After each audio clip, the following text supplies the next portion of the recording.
बहुत समय पहले की बात है। एक छोटे से गांव के किनारे एक टूटी फूटी झोपड़ी में एक बुजुर्ग औरत गौरा अपने बेटे माधव के साथ रहती थी। उनका जीवन बहुत कठिनाई में बीत रहा था।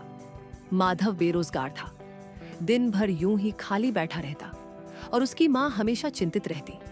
एक दिन गौरा ने माधव को 500 रुपए दिए और कहा, बेटा कुछ काम धंधा शुरू करो, यूं खाली बैठे रहने से कुछ नहीं होगा।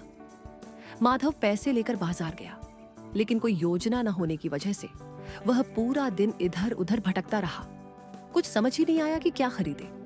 शाम को वह थक हार कर बैठ गया। तभी उसे एक छोटा सा लालू नाम का बंदर दिखा। न जाने क्यों उसने वह बंदर खरीद लिया और घर लौट आया। गौरा उसे देखते ही आग बबूला हो गई।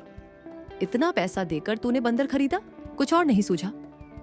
माधव शर्म से कुछ न बोला। आंखों से आंसू बहने लगे। तभी वह बंदर 2 कदम आगे आया और इंसानों की तरह बोला, माँ, माधव को मत डांटो, मैं तुम्हारी मदद कर सकता हूँ। मैं तुम्हारे लिए बहुत सारा सोना चांदी लाऊंगा।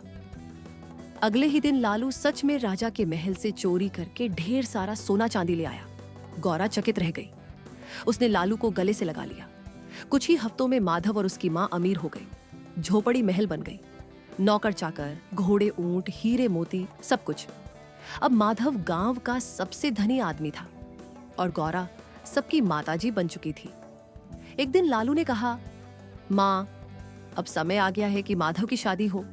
मैं किसी अच्छे घर की लड़की ढूंढने जा रहा हूं, खाना जल्दी बना देना।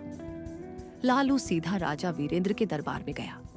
अपनी बातों और समझदारी से उसने सबको इतना प्रभावित किया कि खुद राजा ने अपनी बेटी राजकुमारी रेवती की शादी माधव से तय कर दी। शानदार विवाह हुआ। ढोल नगाड़े, शहनाई, रंग बिरंगे कपड़े और मिठाइयों की बरसात। शादी के बाद माधव अपनी पत्नी रेवती में खो गया। गौरा भी बहू के साथ व्यस्त हो गई। अब कोई लालू की परवाह नहीं करता था। वह एक कोने में अकेला बैठा रहता। धीरे धीरे उसका दिल टूटने लगा। एक दिन लालू ने माँ से कहा, माँ, अगर मैं मर जाऊं तो मुझे चंदन की लकड़ियों से जलाना, बस यही आखिरी इच्छा है।